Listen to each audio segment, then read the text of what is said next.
পাঁচজন ব্যক্তির কাছ থেকে জোর করে দোয়া নিবেন।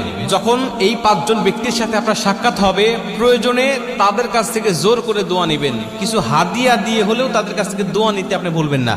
কারণ ইবনে মাজাহ শরীফ এবং তিরমিজি শরীফে বর্ণনায় নবীজি বলছেন, এই পাঁচজন ব্যক্তির দোয়া করলেই আল্লাহ পাক তাদের দোয়াটা কবুল করে নেয়। দুইটা বর্ণনা আসছে, তিরমিজি শরীফে বর্ণনা আসছে 3 জন এবং ইবনে মাজাহ শরীফে বর্ণনা আসছে 2 জন। এই 3 জন আর 2 জন, এই 5 জন ব্যক্তি যখন কোনো ব্যক্তির জন্য দোয়া করে, আল্লাহ পাক তখন ডাইরেক্ট তার দোয়াটা কবুল করে নেয়। রাসূল সাল্লাল্লাহু আলাইহি ওয়াসাল্লাম বলছেন, 1 নম্বর হলো মা বাবা। কোনো মা বাবা যদি সন্তানের জন্য দোয়া করে, ওই দোয়ার মাঝে আর আল্লাহ পাকের মাঝে কোনো পর্দা থাকে না, ডাইরেক্ট আল্লাহ পাক দোয়াটা কবুল করে নেয় এবং সেই সন্তানের জন্য আল্লাহ পাক সব দোয়াগুলোকে আল্লাহ পাক কবুল করে নেয়। এটা হলো 1 নম্বর। 2 নম্বরে, যদি কোনো মাজলুম ব্যক্তিকে আপনি পেয়ে যান, যিনি মাজলুম, যিনি জুলুমের শিকার হয়েছে, ওই মাজলুমের কাছ থেকে আপনি দোয়া নেবেন। কারণ মাজলুমের দোয়া আর আল্লাহর মাঝেও কোনো পর্দা থাকে না। মাজলুম যখন দোয়া করে আল্লাহ পাকের কাছে, তখন ডাইরেক্ট আল্লাহ পাক তার দোয়াটা কবুল করে নেয়। মাজলুমের কাছ থেকে দোয়া নেবেন, প্রয়োজনে কিছু হাদিয়া দিবেন, তাও দোয়া নেবেন।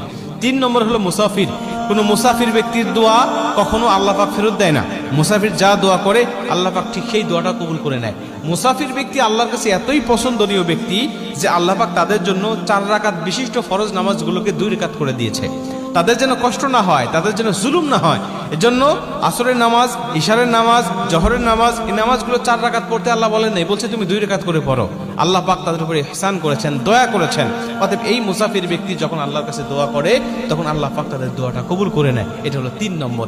4 নম্বর হলো কোনো সাইম, কোনো রোজাদার ব্যক্তি যখন কোনো ব্যক্তির জন্য দোয়া করে, যা আপনি যদি দেখেন যে কোনো ব্যক্তি রোজা আছে, রমজান মাসে তো সব মুসলিমই রোজা থাকে, কিন্তু রমজান মাসের বাহিরেও দেখবেন অনেকেই নফল রোজা রাখে, বিভিন্ন দিবসে তারা রোজা রাখে, বিশেষ করে বৃহস্পতিবার, সোমবারে রোজা রাখে, অনেকে আয়ামে বীজের রোজা রাখে। এই রোজাদার ব্যক্তিদের কাছে যাবেন এবং তাদের কাছ থেকে দোয়া নেবেন। নবীজি বলছে, কোনো রোজাদার ব্যক্তি যখন দোয়া করে, সেটা হোক নিজের জন্য, হোক অন্য ব্যক্তির জন্য, আল্লাহ পাক তখন তার দোয়াটা ফেরত দেয় না, দোয়াটা কবুল করে নেয়। এবং 5 নম্বর লাস্ট হলো কোনো ন্যায় পরায়ণ শাসক, যিনি ন্যায় ইনসাফ ভিত্তিক শাসন প্রতিষ্ঠা করতেছে। ন্যায় পরায়ণ শাসক যিনি সর্বসময় ন্যায় বিচার করেন, এই ন্যায় বিচারক শাসকের কাছেও তুমি দোয়া নিবে এবং সেই দোয়াটাও আল্লাহ পাক কবুল করবে। এখন ন্যায় বিচারক শাসক কে হতে পারে?